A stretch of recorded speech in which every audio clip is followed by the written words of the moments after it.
The Kansas City Chiefs certainly need to be at full strength for the Indianapolis Colts on Sunday. And would you look at us at full strength here again? Nate Taylor, he was back on Tuesday. He's here today. I'm Joshua Brisco. You know that. I don't do other things. In the middle, though, the one and only Seth Keysor making his return to Only Weird Games in front of a very empty bookshelf, Seth. Well, so this is my new office. I switched jobs about 6 months ago, 7 months ago. Nice. So this is the new digs, and there's papers there and stuff. You just can't quite see them, and I'm not really a decorate your office kind of guy. You know, I'm just a guy who gets his work done and all that fun stuff. So there are papers there. You just can't see. Grinder. Yeah, Seth, you could have just said stone and then heads home. You could have just said the Bible doesn't take up very much shelf space.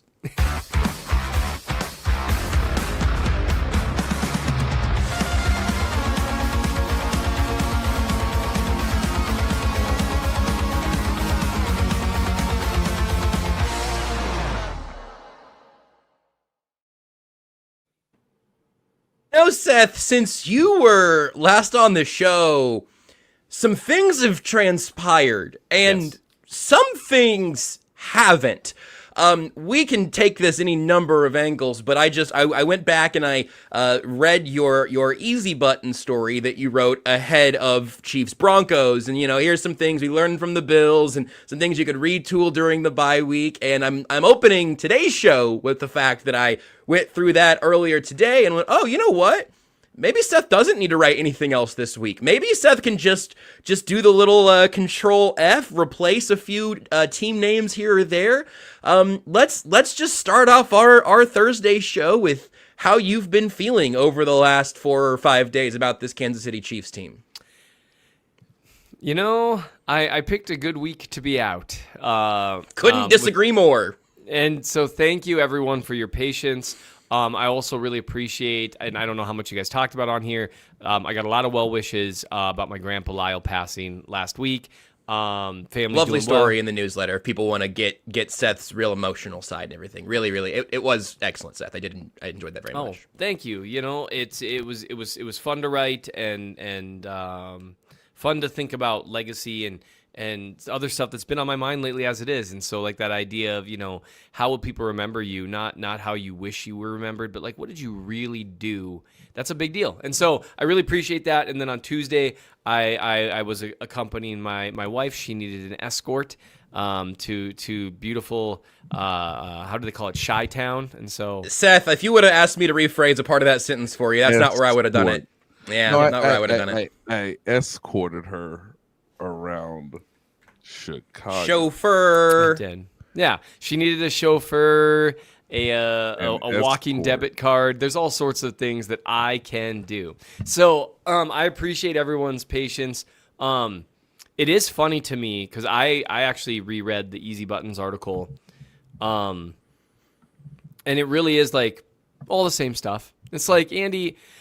The thing is, he kind of faked it with some of them.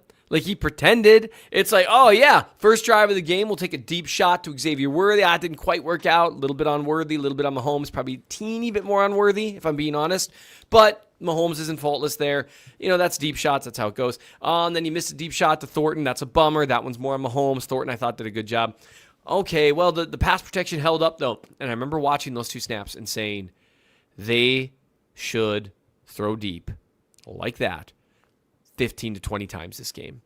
You should be slinging that ball all over the field because they are trying to squeeze you on the shallow portion of the field, and the pass protection was holding up. Josh Simmons played a good game, and people are like, oh, well, there was penalties on the tackles, but he played a good overall game, a very good overall game. He only gave up ladies and gentlemen, he only gave up 2 pressures on 46, I believe, pass blocking snaps against the team that had the league's leading pass rusher in terms of pressure rate, and they went up against the team that had the most and still does have the most sacks in the league. So he only gave up 2 pressures, was not responsible for any of the sacks, did not play a game for a month, came back and was basically at almost all pro level. Yeah, playing against a guy who has been one of the better pass rushers in the league. It was interesting watching them because they've got a rookie on the other side who gets off the line really well too. They actually tried to put Benito away from Josh Simmons. Jawan Taylor's a good pass protector overall. That's how good Josh Simmons has been, and that's the difference between him and Moore. Just the ceiling's entirely different. You'd think, oh, well, it didn't quite work out, but I bet they kept going back to it. Not really. Like they did a few times when they were desperate, but not really. Running the ball under center. It is funny watching things that are kind of, I feel, are a little more just niche, a little more just kind of like, oh, it's just something that I care about, no one else cares about. Now it's like you can't talk to a Chiefs fan with being like, if they would just run the bleeping ball from under center, you'd swear it's like this incredible like cheat code. But or like they just hadn't thrown the ball to Travis Kelce in a month. Like that is the level of like, why hasn't Travis Kelce gotten a target in a month? It's such a basic, frustrating thing. Asking them to lean more on their secondary instead of their linebackers. Watching the linebackers get victimized a few times by Sean Payton's system, which we all knew was going to happen. That was just going to happen. It's like, why is there no one in the flat? Someone's supposed to be there. Just took a few extra steps to get there. That happens. And that's, again, when you're a smart linebacker who's trying to jump certain routes, I get it. But if you don't have the recovery speed to make it back to the boundary, that's a problem. So all these things, but instead it's like, well, you've got three safeties that you really like, and you've got multiple corners that you really like. Four, Chris Roland Wallace, baby. Yeah. Chris Roland Wallace plays well. That was one thing I noticed from your article. You said something like 6 defensive backs that you really liked. And reading that, I went, oh, actually, it's 8 now. I mean, there's 8 in the mix now because Chris Roland Wallace and Christian Fulton both got larger roles out of the bye. Not a huge role for Fulton, but, Run a ton of dime. I don't care. Do something. You got to do something to protect the middle of the field a little bit. All these things, and then they just don't do it. Run Tyquan Thornton be your deep route guy. Run Hollywood Brown and Xavier Worthy on intermediate routes, and run Rashee Rice on shallow and intermediate routes. To me, this isn't complicated. You have segmented skill sets, and they still insist on the minute things aren't working, they go back to what they do, quote unquote. And we saw it against the Broncos. The first series, even though it was not, I think it was 3 and out. No, because that first RPO, they gained 11 yards. Which, and that RPR is so funny. I know Mitch Schwartz has gone kind of viral talking about that play on that RPO where, Hunt, and they gained 11 yards, and Rashee Rice is good. But, Hunt could have just rumbled for 8 uncontested yards there. And it happened later in the game, too, which I know we're going to come back to. But then when it wasn't working, they just went away from it immediately and went right back to the dink and dunk, trying that quick sit-down stuff in the middle of the field. Just all the same stuff that they've been trying for 2 or 3, well, really for almost 4 years. Mid 2021, they shifted the offense, okay? And they shifted it with some success 2021, then 2022. People forget how good they were on offense down the stretch in 2021 because they melted down against the Bengals. 2022 best offense. Whatever happened to that defensive coordinator? Thank God he's out of the picture. And that's they just keep not hitting the buttons that make life easier on first and second down, and then it's 3rd and 11, and they're wondering why they are struggling so much on 3rd down compared to normal. Well, it's because you disadvantageous situations. And that's where all of this stuff that I wrote against the Bills still applied. And that's why they really should have won both of those games. And they really could have. And the game plan was in front of them to take both of them. And they really played both of them relatively similar. And it's super disappointing. And that's why, the next thing I wrote, which took days to come out with it, was just asking if the music's stopping in Kansas City. And so all the same stuff is still the same stuff. The one difference right now is with Simmons back and seeing what the pass pro looked like, particularly with Suamadi healthy. We'll see whether he plays. I think he was limited today. Given how things work with concussion protocol, I'm guessing he'll play Sunday. If he continues to clear each step, he is Yeah. on a path towards playing Sunday. But again, he needs to like today may have been, and I'm not quite sure because again the concussion rules have kind of changed. But in layman's terms, today was back to practice, limited, maybe more individualized work. Friday could be potential full team work. And again, if you continue to clear each day from a baseline standpoint, he would be on track to be available for Sunday's game. Right. And, you know, the Colts are getting some guys back from injury. I don't know that they're particularly strong run defense, but man, all the same stuff applies. And it's just going to be more annoying, though, if everyone's healthy and everyone's ready to go and the offense continues to look how it did the last 2 weeks. And Jody Newsom asked, hi, Jody, would you say very predictable? Yeah, to an extent. Stuff looks familiar still. And this is where part of me wonders if the team really is convinced that the reason things weren't working in 24 and 23 as consistently as they'd like was because of the lack of talent, which is fair because that's what we kept saying, right? However, and I've said this everywhere I've talked, people can say what they want about the talent level on offense in Kansas City. I would just say that they have an above average, they've got a good offensive line when they're all healthy. There's no bones about that. Simmons, Suamataia, Humphrey, Smith, Taylor has an argument for one of the best in the league and a strong one. And a lot of the stuff that they used to track that stuff checks out there. They have Travis Kelce playing better than he did in 2024. He's playing at the level he did in 2023. So you've got a probably top 3 to 5 tight end as a receiving weapon, maybe even a little higher depending game by game. You also have a receiver room that's good and deep. It's not great, but it's good. I mean, you can't tell me that there aren't a dozen different teams that would jump at the chance to have Rice, Worthy, Brown, Juju, Tyquan in some order because there's a varied skill set there and they're good at what they do, even with Worthy being a little hobbled. What's missing? And you've got 2 weeks in a row. Now, again, they were on a hot streak, right? The offense was playing really, really well. And then 2 weeks in a row, they played opponents who are familiar with them. And it looked exactly how it's looked, mostly, for the last couple of years. That's what's bothering me the most. And then the final thing, and I know I've monologued for a while here. When you look at, and this is what I'm going to write about next, I don't know if I'm going to get to a Patrick Mahomes film review this week because I'm coming to Kansas City. I'm very excited. Hopefully get a chance to see you guys. Hey, Seth, he didn't play well. That's the review. Yeah, he didn't play particularly well. We're seeing some of the things affect Mahomes again, which is less than ideal. And if you're the coaching staff, that's got to be the thing that really is like, whoa, hang on. Like, that's the big deal. But I would just note the final 2 plays or the final 2 drives against Denver. You get the ball back with 8-11. You're up 3. This is where you win the game, right? If you score a field goal even, but you've taken 6 minutes off the clock, you've put them in a really bad spot. Instead, they go 3 and out. The first play, well, for one, you have a false start. And so now you're on 1st and 15. So maybe you say, oh, we can't run the ball. But you know what? If they're giving you space to run the ball, a 7 or 8 yard gain on 1st and 15 is not the end of the world.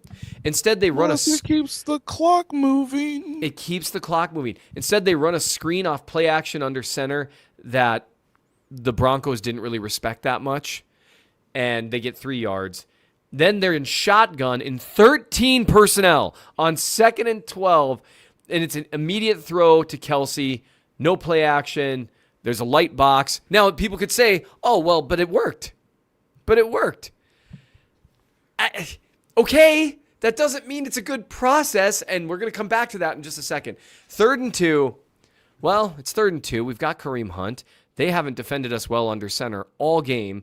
We might want to keep the clock running here. Instead, they run a designed play to Brashard Smith.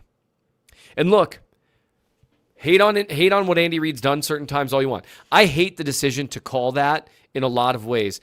I genuinely do. The play did work. Brashard Smith was wide open beyond the sticks, but he Let's kept say running. the design worked. Just to be pedantic. Yes, the design worked, and Brashard Smith has got to flatten out there. But also, on 3rd and 2, on the most important drive of the game, you are calling a one-off shot, basically, that's designed to get one guy open. And that guy is a rookie who has had some spacing issues in the past game at times. That, even though it's a design that works, there's more to the design than whether or not it beats the defense. I'd rather they ran that exact same thing to Kareem Hunt, because he's not as good a receiver, but he would have been in the right spot. And you don't need 10 yards. You need 2. And I see someone say Smith was open for 2 beats and Mahomes waited too long to get him the dang ball. With the timing of the play, that's just not true. I'm sorry. He's got to flatten it out. And Mahomes isn't blameless in a lot of things. Believe me. That pick he threw was horrendous. He missed some deep shot stuff. So this isn't just like defending Mahomes on everything. But the design of the play, it's designed to get him wide. It's to get him horizontal. And if the ball doesn't come out instantly, and I see why you'd want that, if you want that ball out, if you don't get the ball instantly, you flatten and you sit at the sticks. You don't keep moving down the field. So I get what you're saying, though. But here's what really drives me nuts. Okay, 3 and out, they punt. You get the ball back with 4:05 now, and the game's tied. Defense didn't do great, but it did enough. This is Mahomes' time. Their first snap, hey, 11 personnel, Worthy, Rice, and Brown. Great. Oh, they're utilizing Rice as a jet sweep option. They barely run a play action look under center. The defense doesn't honor it. Had a ton of space. Mahomes throws quick to Kelsey. It's not a good throw. See, I'm more than willing to blame Kelsey or to blame Mahomes for stuff, because had that ball been out in front of him, it doesn't get knocked down. Mahomes admitted, hey, Hollywood opened up late. But you know what else was open? Just handing the ball off. Hunt probably gets 8 yards there. And now you're facing 2nd and 2 with the clock running. And with 4:05 left, that's everything. Imagine even if you'd punted at that point and they get the ball back with less time. Like, it changes things. And then you're 2nd and 10. Oh, well, what did we do last time? Oh, we ran 13 personnel and kind of had everyone kind of sit down on their routes. Let's run the exact same thing, except this time we'll put Rice in the backfield and we'll put Kareem Hunt, out wide. That stuff, it's so curated. It's designed to open up one thing, essentially. And then 3rd and 10, they just got by a good blitz. Right. But that is a lot easier to have happen when it's 3rd and 10. It's so frustrating because it's putting so much faith in the system as opposed to the players. And they had to do that for a couple of years. They don't anymore. And so it's an incredibly frustrating thing. I understand that's me monologuing, but that's what's bothering me. And it's all the same crap that was bothering me after the Bills game too. Nate, you were enthusiastically agreeing on parts of that. Anything that you want to expand on there, or anything from pressers these last couple of days that has kind of bubbled up in that same vein? Yeah, so if you're wondering, on the 3rd and 10, the last offensive play, to Seth's point, Matt Nagy did say today, I don't want to give away our protection scheme, but yep, they got us. That was his big takeaway. As I said on Tuesday's show, and I don't know if you heard it, Seth, but they really went away from Rashee Rice being like your number 1 receiver role, which again, don't know why, but it's cool. It's really cool to line him up in the backfield on, a gotta have it drive. And then lastly, the other thing I would say too is, because, and I do wonder, this is more of a theory, because the Chiefs have said certain things about Brashard Smith, but they have not emphasized those things in games. So they only handed the ball off to him once. That play was negated by a penalty. And there is something to be said about a particular young player who you have talent, who you are trying to develop. Boy, it's asking a lot out of him to have him run a route of significance when he has not had the ball literally the entire game. You have not gotten him in rhythm. Therefore, he's put in a disadvantage to some degree because, yes, he is the guy that's opened. And, yes, it would be nice if Mahomes, gave him an opportunity maybe earlier. As Seth said, he should have flattened it out earlier. would he be in a better rhythm as a player if he had actually been, I don't know, handed the ball, maybe had some chances to make some plays earlier in the game, then, hey, it's the fourth quarter and we need you to execute when we really haven't given you that responsibility all day. Brashard Smith has 28 carries on this season. Half of those, 14, were against the Raiders with Gardner Minshew and just getting them some live reps. So I kind of like your add-on to that, Seth, which is, hey, run that play if you want with Kareem Hunt, who does not have the speed to turn that into a 15-yard gain or a big chunk play or a touchdown, but you're out there to get the first down right now. One other thing that you mentioned in there, Seth, that just kind of it clicked something else that Nagy said in his presser today, kind of into place. I don't have the exact quote up, so Nate, you can fact check me on anything that you remember. But he talked about, that the game plan was starting off with those deep shots downfield and saying, he was asked about, this might have been you, Nate. I honestly can't remember who asked stuff today. I was listening for the answers, and the questions are at a lower volume, so I apologize to whoever asked this question, especially if it was you. But the question was about Xavier Worthy and Rashee Rice in the intermediate, something Seth wrote about 2 weeks ago, and actually, probably 6 weeks ago and a month ago, and then over the offseason. But the question was about getting them more involved in the intermediate. And Nagy talked more about, that's something that they can do and we want them to do. But this was a game plan where we were going for some of those. He didn't call them kill shots. He had another phrase that I should have written down that I don't remember now. But you're taking these deep shots downfield, trying to have these big explosive plays. And he mentioned the Riley Moss penalties, which obviously ended up being a part of that aren't in the box score, but were moving them down the field. But those were the times, the deep shots. It was right out of the gate early. You do have the couple Riley Moss penalties that made him essentially the Chiefs' second leading receiver in the game. And then you have the desperation heave to Thornton that works out later on. But I don't know, and Seth, I don't know if you have enough to definitively say one way or the other. But again, I think Nagy said it was like a deep post alert on both the Thornton and Worthy one. And Mahomes talked about also that those designs weren't necessarily for the deep shots there. If you want to build the offense out of deep shots to vertical speed with Xavier Worthy and Tyquan Thornton, I'm cool with that. We talked about that training camp last year, training camp this year. Rashee Rice comes back. Ooh, imagine what that's going to do for the deep passing game.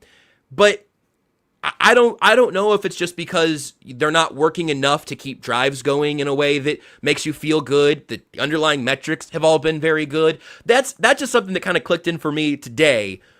I'm okay building a huge part of the offense out of that kind of deep aggression, but it hasn't been something, at minimum, they haven't been good enough at it to call it a calling card. Yeah, I think there's a lot of truth to that in terms of, you see it, there's a lot of just barely missed type plays. And so I think the concern is going 3 and out, having 1, 2, 3 go. That's where you marry that with a more diversified and aggressive rushing attack to where you're running these plays on 2nd and 4. I was going to say 2nd and 4. That's the dream. The dream for a deep shot is 2nd and 4. Right. And that's where you're threatening everything. And that's where it's not, I think Kurt Warner said it this way. It's like the offense is not, it's not really in sync. It doesn't, you're trying to figure out what the overarching plan is. And it still feels at times like they are still feeling out what exactly they're going to try to do. And I completely understand. I don't think they've been good enough at it to make the entire plane out of it.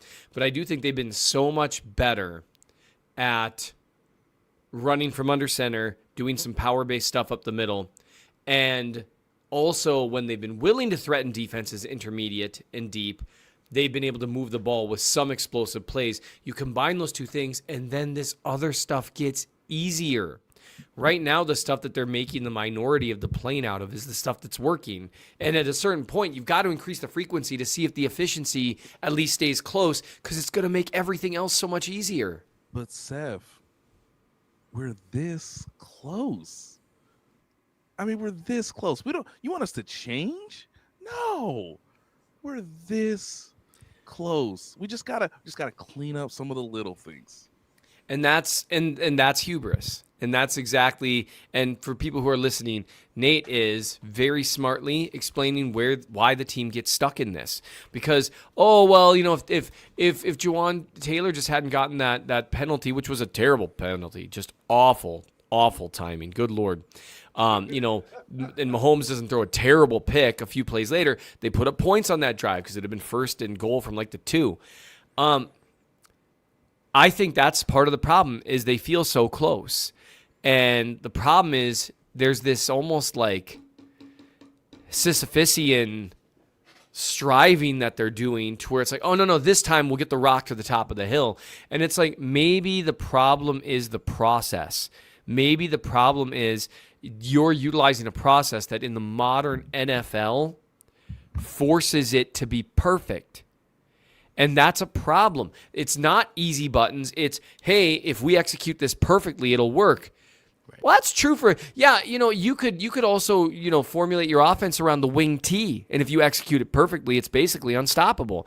The problem is everything has to go right constantly. And that's where I think they're seeing stuff. They're just not pushing easy buttons. And it's having an effect on the greatest quarterback I've ever seen play the game. Now, to be fair, we're 2 games into that after like a 4-game stretch where he was like en fuego. So,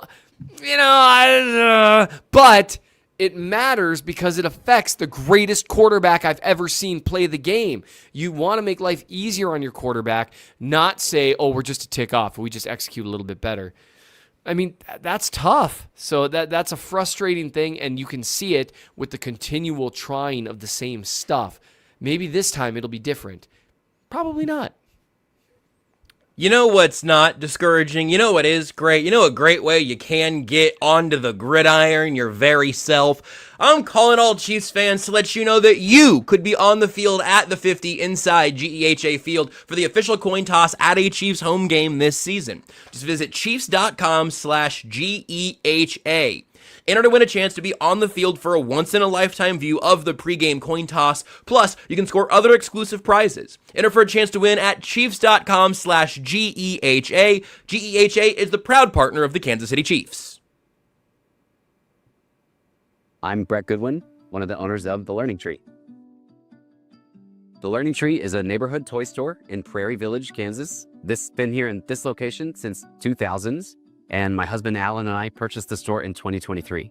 Alan and I grew up in families where we've always wanted to have a business together. Alan grew up, for instance, his parents had a jewelry store. I worked in a local toy store here in Prairie Village when I was growing up. When this opportunity happened in 2023, we knew right away we wanted to contact them and pursue the store. We wouldn't have been able to get the store without the team at Emprise Bank. From the day we contacted them, they knew what we needed to do, which was very helpful. I would absolutely recommend the team at Emprise Bank to anyone looking to secure a business. We worked with Emprise from day one. They were extremely helpful. They were always great resources. We talk to them frequently. They know the area. They're very friendly. We know who we're going to talk with, and they know what we need to do. We hope we'll see you at the Learning Tree. Chiefs Kingdom, what is your favorite touchdown? By now, you guys already know that my favorite touchdown is the next one, because with DraftKings Sportsbook, an official sports betting partner of the NFL, every touchdown could bring you closer to cashing in. From first touchdown score to anytime touchdown props or the thrill of live in-game betting, every snap is loaded with opportunity. You want spreads? They got it. Over-unders? DraftKings got you covered. Same-game parlays, regular parlays? DraftKings has it, and you need it. And here's the best part. New customers bet just $5, and if your bet wins, you'll get $300 in bonus bets instantly. Your team hitting pay dirt pays out to you. Download the DraftKings Sportsbook app now and use code KCSN. That's code KCSN for new customers to turn $5 into $300 in bonus bets if your bet wins. In partnership with DraftKings, the crown is yours. Gambling problem? Call 1-800-GAMBLER. In New York, call 877-8-HOPE-NY or text HOPE-NY 467-369. In Connecticut, help is available for problem gambling. Call 888-789-7777 or visit ccpg.org. Please play responsibly. On behalf of Boot Hill Casino and Resort in Kansas, pass-through per wager tax may apply in Illinois. 21 plus age and eligibility varies by jurisdiction. Void in Ontario. Bet must win to receive bonus bets, which expire in 7 days. Minimum odds required. For additional terms and responsible gaming resources, see dkng.co/audio. Limited time offer. I'm going to hit a couple of beefy super chats we got here from Pigskin Mage 64, which is my favorite way of saying football wizard. I like Pigskin Mage a lot. I'm going to summarize a couple of these for you guys, and I think it'll be at least an interesting way of kind of stepping into what's at stake in this Colts game. Pigskin Mage asks, lost to Indy? Nuke it. We're coming in at a nice medium temperature, everybody. Only QB, McDuffie, Jones, Simmons, Rice survive. The rest are assets. Move Bolton and Worthy. Cut anyone cuttable, etc., etc. And then also they go on to talk about, of course, how much better the team has been in the Andy Reid era, but that, you know, there is a feeling of stagnation here. I am already claiming the ground. I am going to, at least for now, play Mr. Optimist on why a loss against the Colts is not the end of the 2025 dream. But I've claimed that role, so you guys can take whatever side you'd like on what is at stake here in this game. How. Let me ask you this. This might be kind of a vulnerable question for you guys to answer. How much has your mind wandered to the future over these last 5 or 6 days? Actually, 3 or 4 days. To the like beyond this season? To seasons beyond this one, yes. Zilch. No. No. Seth? Zilch. If they lose to the Colts, I don't see them making the playoffs, and I don't see them deserving to make the playoffs. If they lose to the Colts, that will be the fifth playoff team they've lost to. And they will have lost to every playoff team. Basically. Because the Lions kids aren't in the playoffs. Which, these things happen. They got tiebreaker on the Ravens. How about that? There you go. How about that? And that's the thing. You've lost all these tiebreakers to all these AFC teams. It's just a lot.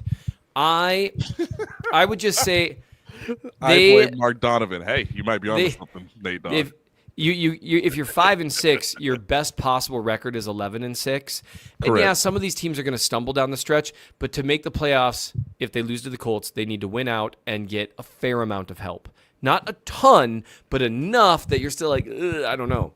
And if you lose to the Colts, what makes you think you can win out other than history, like their history? And that's where something I said earlier today to someone was, I'm about 50-50 on this game against the Colts. If it were based just on what I've seen this year, I'd probably be more like 25%, give or take. Right. They've earned the benefit of a doubt, and that's why even in Vegas, they're like, I think we need to give them a little bit, and that's that. I get it. They've earned the benefit of a doubt. They pulled themselves out of it in 2023. They kept winning these improbable games in 2024, but they haven't been clutch this year, and I've got theories on that. But some of that is just, I think the frustrating thing for me is they're not as clutch this year when they've got significantly better offensive personnel. Yeah. And that's frustrating to watch. Now, maybe in weeks 1 and 2 they didn't as much, but I still think they did, even with guys not healthy. So that's where it's just a frustrating thing in that I think why people are so frustrated this year is that you have good offensive personnel and you're having all the same problems. That's what makes this feel much more like much more urgent to me in that this isn't fixable with better personnel. Yeah. I don't know that it is. And that's something that they've got to really take a long look at. We've seen Andy alter the offense several times throughout the Patrick Mahomes timetable and several times before that with Alex Smith. It's overdue. So, yeah, they lose to the Colts. I'm going to start talking about, wow, it would be nice to have like a, top 12 draft pick, Wouldn't that be something? Maybe they could even, take a receiver that then they'll, only run curated looks his way rather Right, than yeah, letting him big run a full X route receiver tree. or something, you dummy. Yeah, yeah, for sure. Yeah. Maybe they'll get a really smart linebacker. Keon Coleman's expected to be a healthy scratch for a second straight game. Just got that push notification. And that's the funny thing. Like with Worthy, here's the thing. This is gonna. I feel whatever, but like someone mentioned, like get assets for Worthy. I don't think Worthy's the problem. I think we're asking Worthy to play like he's Deshaun Jackson. I actually think he's high-end Hollywood Brown. I think that's you use him intermediate, you use him on some of the shallow stuff with the deep stuff being over the top. He doesn't have Deshaun Jackson's ball skills. He just doesn't seem to. Okay, fair enough. Doesn't run through contact as well. You know what he can do? He can separate intermediate, but they don't do it. They're just why did you get Hollywood Brown, whose specialty is separating intermediate, if you're not going to have him run that stuff? And they do sometimes, but it's not what the plane is made out of. They're making the plane out of the wrong stuff, and it just is driving me crazy. I think the reason it's driving Seth crazy and a lot of you, ladies and gentlemen, crazy is whether we want to admit it or not, whether they win or lose Sunday, the microfine glass probably needs to be put on the coaching staff.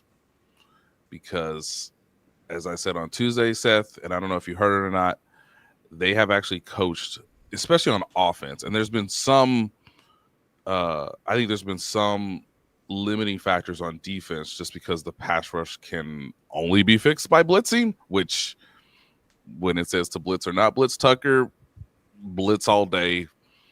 That's their best option. Nonsense with this. Like, if you're going to show blitz and back out, that pass rush ain't doing it, dog. So the defensive coaching staff, I think, has less to work with given their lack of health on the defensive line, their unwillingness to trade for defensive line help. So they're stuck. Colin Saunders signed somewhere else. I've forgotten where. It's not here. It's the Jets. The Jets. That's right. Yes, because the Jets traded away Derek Nottie and then signed. That was yes, that's right. That's right. Yep. It's all a circle, guys. So look, I put most of the pressure on Steve Spagnuolo to understand that like your system is built on getting a third down and then blitzing the living daylights out of quarterbacks like Bo Nix and Daniel Jones and even Lamar Jackson. Two great successes we've seen. When it comes to the offensive coaching staff, there are no excuses. And because they have more options now, they have chosen to make poorer decisions. They actually coached at a lot higher clip when they had DeAndre Hopkins, and that was it. Or they had to develop Xavier Worthy, and that was it. And they had to use Kareem Hunt because that was it.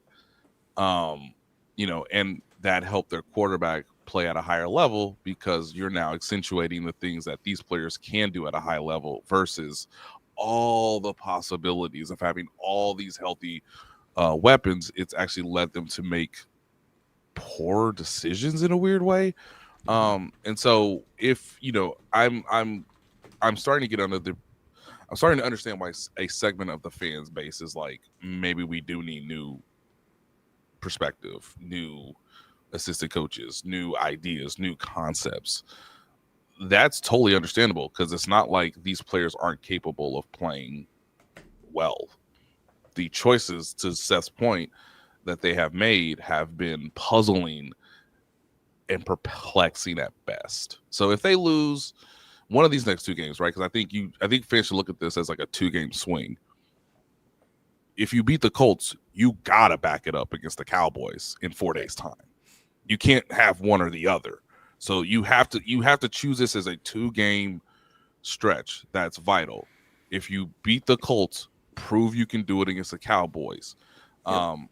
If those things don't work out, if it's a 2-game swing that doesn't go the Chiefs' favor, then I think you can start looking as to start really magnifying and exposing how can an offense with a better offensive line, better skill position players, a similar-esque running game because you didn't really invest in it or you didn't really make a choice to go improve it.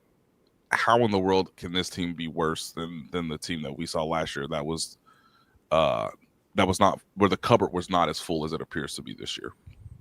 I know that this might be kind of like the third pass on this topic, and I don't know, maybe we're all asking the questions because we don't know the answers, but I'm genuinely interested in what you guys think the best argument is on this. When you see the success in the underlying stats, and you see that they have by so many metrics been not only better than last year, but one of the better offenses in football in terms of like percentage of drives they're scoring on and all of that. How do you square that with specifically these last two games? Because I understand. I remember how we were talking about the offense during that hotter stretch, but against the Bills, which was obviously an injured, not particularly daunting defense, and then the Broncos as a good defense, also dealing with injuries of their own. It's a question that I have gotten that I don't feel confident in the answer for. I don't want to just point at coaching because that's a thing that's a little bit more ambiguous, and I can point to the penalties and the mistakes, but what explains the gap between the consistency and the moment? I think that's it. I don't think this don't need rocket science level equations. Like, they have made poor decisions on game plan, play calling, sequencing, and decision making on third down, and it has been exacerbated by a collective player group, and this is offense and defense, where they literally struggle to be focused, to concentrate, to be in sync on a down-to-down basis. So even when the play call and the sequencing is favorable, they have made so many mistakes that I think are more mental than physical. Then it's hard to find any sense of rhythm, any sense of continuity. And here's the last word, kids: any sense of confidence. The only time the quarterback was confident in the second half was trusting a 36-year-old Hall of Fame tight end. Yep. Or chucking deep to a guy who just joined the team this year. There are some routes that he's more comfortable doing, and he already looked more comfortable looking down the field with Simmons back. Like, you can tell, like, that you want to do like silver lining stuff for this year. Simmons will probably be Mahomes' left tackle for the rest of Mahomes' career, because you can see he's already like. I still don't like how you said that. You're right, and that is a good thing, but I don't like. For 15 years. Sorry, that's 12 years. Yeah, for the next 25 years. 12 years. For the next 40 years. Yeah. Okay, go ahead. So here's the. Based on the way the contracts could be layered out, that gives you about an 8 to 12 year run, my guy.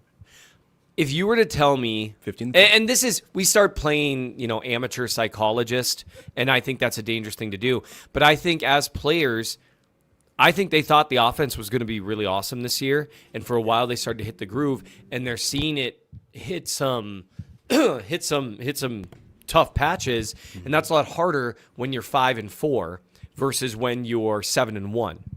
And even those I know drive Mahomes crazy. And we've kind of, Mahomes is less of a rah-rah leader and more of like kind of, he shows by example and kind of a serial killer, honestly. And I mean that in the highest possible sense of it. Like, he's excited for guys and stuff, but he also holds them to a high standard. You can see him get frustrated. You can see him on the teleprompter, or not on the teleprompter. You saw him walking back to the line of scrimmage saying, "Please block." Yeah. And that was like, I did see that one. And so please do your job. Well, and it was an interesting play. I'm not sure, because it looked like it was a screen, but something there went wrong that messed with the timing. So that surprised me that was his what he was saying there.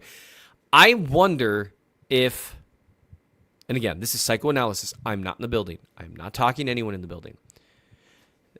I don't know how much confidence they have in the system right now. Just to be precise, the players, the staff itself, the team holistically. The players, I'm not sure how much confidence Mahomes has in the system right now, and I think that trickles down to a lot of other places.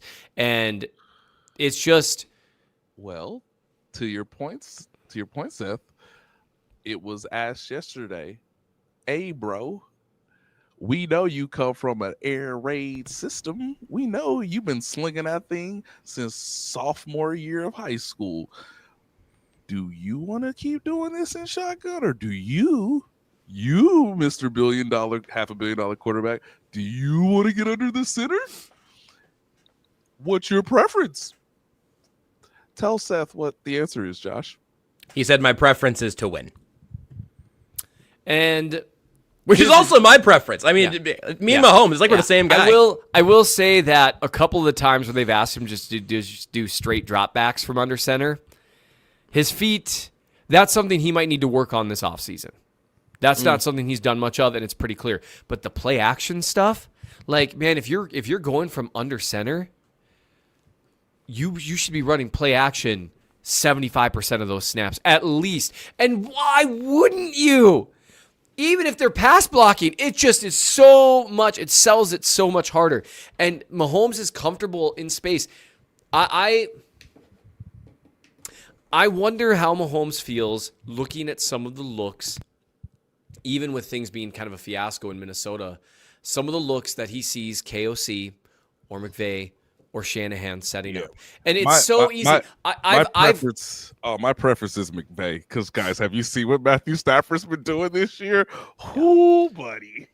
He is the guy doing it with a quarterback at that level, too. The other guys you mentioned there mostly are And this elevated. is, you know what? I want to address something because I see a comment here. Herkimer Gherkin, awesome name. This is called Assume Outcomes. You think Denver would not have adjusted? If we had just run it, it would work. How do you know? Because I watch football and I know that if teams actually fear the run, they attack the line of scrimmage when you run from under center. We have years of data on this. Watch the last 2 drives and watch how the Broncos responded to play action. They knew they weren't going to run it. And that's how I know. I mean, do I know with complete and total certainty? Absolute certainty? No. Just like you don't know you're not in the Matrix right now. You don't know that with absolute certainty. But you can take the best available evidence. And you know what? I'm responding like a jerk. That's a good question, and I apologize. That is not who I want to be as a person. But what if I want to be in the Matrix? Well, and I mean, I think there's many people that are like, well, so that's how you can take what the rest of the league is doing, and you can see how defenses are responding to that.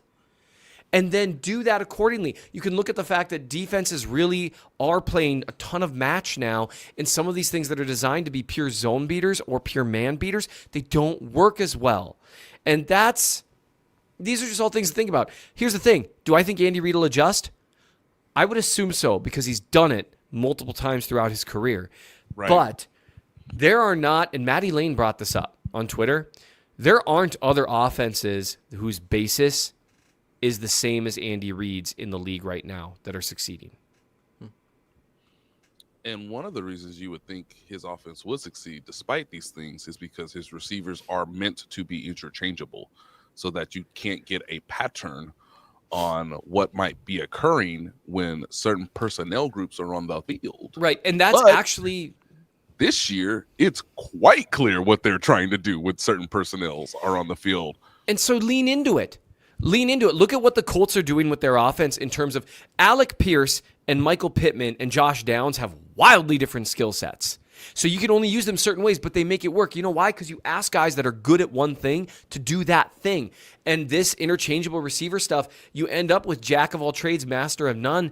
And that just isn't necessarily what you're looking for. And then you end up asking Xavier Worthy to run a Rashee Rice route while you're asking Rashee Rice to run a Tyquan Thornton route while you're asking Tyquan Thornton to sit on the bench.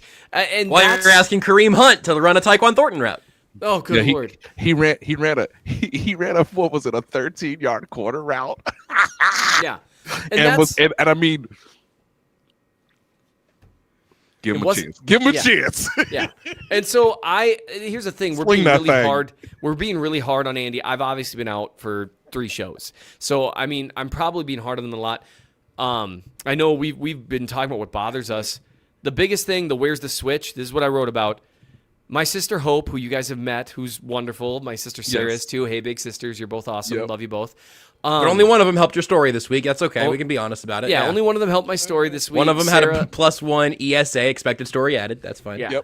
Yep. Yeah. But that's really funny. Hope made the She can be expecting her share. About a $7 check could be in the mail any day now. No. She owes you one. Her husband's doing just fine. Yeah. Why don't you buy me lunch, Lauren? Sorry, my brother-in-law's a great dude. I'm just being a schmuck right now. So anyway, she commented how what they're seeing right now is greatness in spurts. You're seeing greatness in moments. And you do. Even against the Bills, even against the Broncos, you see it in moments, but those moments have dwindled.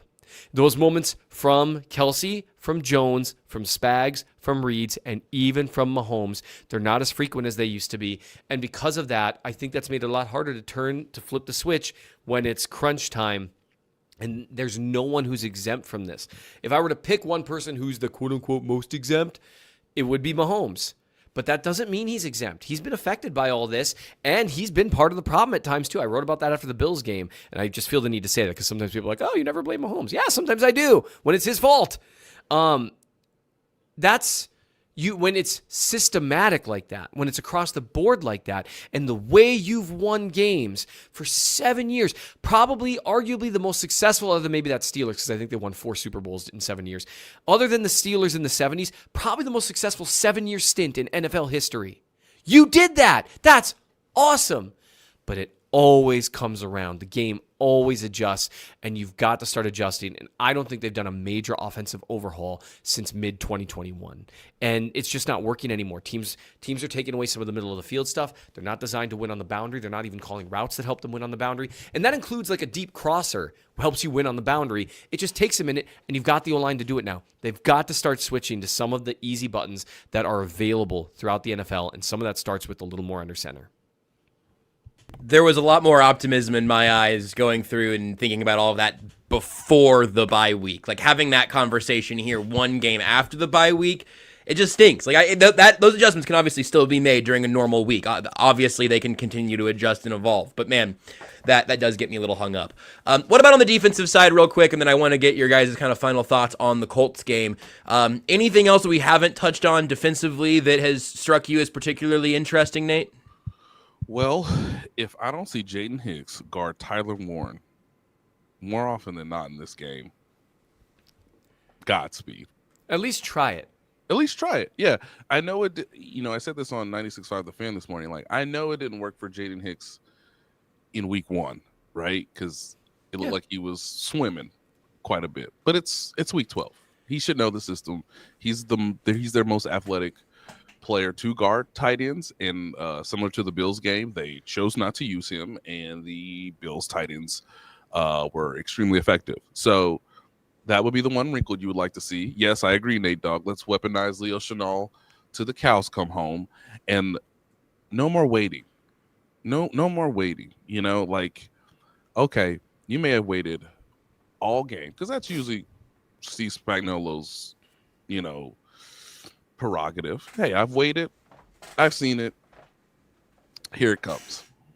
Here's the blitz that is supposed to help us win the game. Well, guys, if you've noticed, the Colts lead the league in scoring. No more waiting. Come after him again and again and again and again. Blitz him so that he does not get comfortable. And if those blitzes work in the run game too, perfect. But I think the Chiefs defense, because of its limitations that we mentioned earlier, probably needs to be more of the aggressor than waiting for an opportunity to quick strike. I think they should be more willing to go after Daniel Jones and see if he has the goods on the road in a pseudo must-win game for the Chiefs. On the Jaden Hicks thing, his 3 lowest snap count games this year were Denver, Detroit, and Buffalo. He also, this might not be anything, I'm just looking at the snap counts, and he also has seen his special teams snap counts increase a little bit over these last 3 or 4 weeks. I just wonder if there's anything in the pecking order there, where again, you did see a lot of Chris Roland Wallace out there against Denver as well. I don't know. We talked about this on Tuesday, but like, who are your best 13? Who are your best 15? And the Chiefs' answer seemed to be different before and after the bye. Anything that's jumped out to you there, Seth, defensively? It just seems like they're still figuring it out, and that is frustrating. It's a lot more frustrating when you're 5-5 than when you're 8-2, and that's where it's like this is one of those things. And again, Andy and Spags have figured this stuff out before. My assumption is they will again because they've earned the benefit of a doubt. But man, it's time. I would argue that it took a little too long to do the last major shift in how the offense runs. And I just don't know if this type of shift is one that he's going to be willing to make. And that's something that I'm going to be watching for the rest of the year. Because, again, there's no reason why this personnel group with this quarterback should be this inconsistent on offense. Now, we'll see. Who knows? Maybe they go out and they hang 30 on Lou Anarumo and the Colts defense that isn't that good, but it's not terrible either. And looked actually really good early in the year, and they threw to a lot of weird things. And, okay, then I will sit up. You look good against the Cowboys? Well, by God, you better look good against the Cowboys on offense. Then I'll start to listen again because they've got options, but it's just, are you going to use it? So it's a broken record for me at this point. But I'm markedly less optimistic than I normally am to see the general changes that I think they need to make, because I think they're a little more foundational in terms of how they set up the offense and what percentage of what looks like what. So then I guess the question is there a future with this same foundation, and what do you expect to see against the Colts? It's another rare noon kickoff. It is a Colts team that has just been an absolute wagon for the most part this year. We have seen a few games and a few sequences where Daniel Jones really wants to give the football away, and this is a Chiefs defense, of course, that doesn't take the ball away very much. That's been pretty consistent for a while as well. So Nate, where do you look from the Jonathan Taylor, Daniel Jones, Tyler Warren? Really, the offense has a number of guys who can make a play at any given moment. Yep. And like Seth says, the defense isn't anything that's to hang their hat on, but it's also not anything to hang their head about. Lou Anarumo has got them to competence with an offense that's been very, very good. Right. Think about it, guys. This game has a similar vibe to me, similar to the Lions game, because the Lions, when they entered Arrowhead, had the highest scoring offense at the time. They were the so funny when he does it again. What? Sorry. Go on. I apologize. I shouldn't have interrupted you. I just cannot. The most Chiefs thing would be winning like 38-14, or it's just something where you're like, what? Like, because they really dominated the Lions. They did. And we were all like, oh, and then they went on this run, and now we're all whatever. The most Chiefs thing to do wouldn't be to lose this game. It would be to win this game in pretty convincing fashion. And I'm not going to know what to think. And I'm just saying, for those who are looking for optimism, this could have the very same feel of, okay, they're the team coming into Arrowhead rolling. We all assume that if the Chiefs win the coin toss, they will give the ball to Daniel Jones, and it'll be important on Daniel Jones to lead that offense down the field, kind of like Jared Goff did. And the question will come: will they score a touchdown, or will they have to settle for a field goal? And then can the Chiefs start the way they started that game? I want to remind people that Lions game is becoming somewhat of an outlier, because the Chiefs got the ball, went right down the field, and even on fourth down, said, you know what? We need points today, so let's score. And they got a touchdown, and they started to control that game from that moment on and put enough pressure on Jared Goff in fourth down situations to where he did not execute exactly as well as we know he's capable of. So if you're a Chiefs fan, you got to hope that this game script is very similar to the one against the Lions, because I don't want to say the thing I said on ESPN yesterday, but I'll say it anyway. In this 10-game sample, ladies and gentlemen, your offense that is led by Patrick Mahomes, that is coached by Andy Reid, who has this legendary status of the 15-play game script. In those 10 games, the Chiefs have scored 3 or fewer points in the first quarter. You do that against this Colts team, you're going to be playing from behind all day. So you make it like the Lions game. Do that thing you did against the Lions. That's where they can win this game. The Colts have some injuries too. Daniel Jones popped up in the injury report. It looked like the initial word is that that's not going to end up like jeopardizing his game status. Maybe it jeopardizes how he moves a little bit. That's noteworthy. I know he hasn't been running it like, young giant. I know he hasn't been running it like they have your quarterbacks run it in the quarterback graveyard up at MetLife. But. Yeah, it's amazing how different Daniel Jones looks in a system that provides some looks. We'll see. Teams, let me just tell you one thing we could all look forward to. If things don't change, people are going to see a version of me in terms of not like being a jerk about it or whatever, but a version of me and how I talk about the team that you have never seen before. If some of the systematic offensive stuff doesn't get fixed. So that's going to be fun. You might have heard that from a young MN Chiefs fan if you've been there since near the beginning, right? It's been a very long time. It's been a hot minute, man. That guy was in his 20s. Whoa. Was Andy Reid even alive back then? What? Nate, get us out of here. Look, okay. So I just want people to understand how this league works, okay? I just immediately got my tinnitus ringing in my ear that I get pretty frequently, and I had to take my earbud out to figure out if Seth had done something to just make that sound emanate through the podcast. So I took out my earbud and went, "Oh no, it's still in there. That's just my bad ears." Sorry, Nate. Go ahead.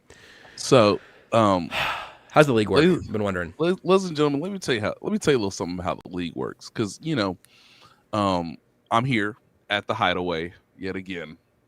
It's great. They looked at their roster. Okay, so just know it could be worse. It could always be worse. Let me explain to you how worse it could be. The quarterback that your team is about to play was once on a team that went to the playoffs with a hot, young, offensive-minded head coach. And you know what they said? They looked at that man in his face and they said, "You know what? You beat Kirk Cousins in a playoff game. We have to pay you before we pay him." And we all know who him is. Now, to Seth's point earlier, he said, look, it's nice to see Daniel Jones in a functional NFL offense where he ain't got to carry the load. But they said, you know what? We just gotta pay him before we pay Saquon Barkley. We have to pay him. So, as we all know, I love Carly, the new owner for the Indianapolis Colts. And she said, what if we stopped antagonizing our best player and gave him the ball with Daniel Jones? She's so high on this, guys. They don't even have first-round picks the next 2 years. At some point, you gotta care who your running back is.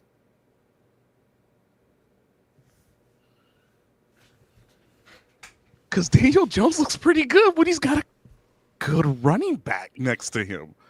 I wonder what it would look like if that happened here. Today I watched Cam Scatterboo drink an energy drink out of a used cleat. I bet those 5 carries that running back would get would be hot.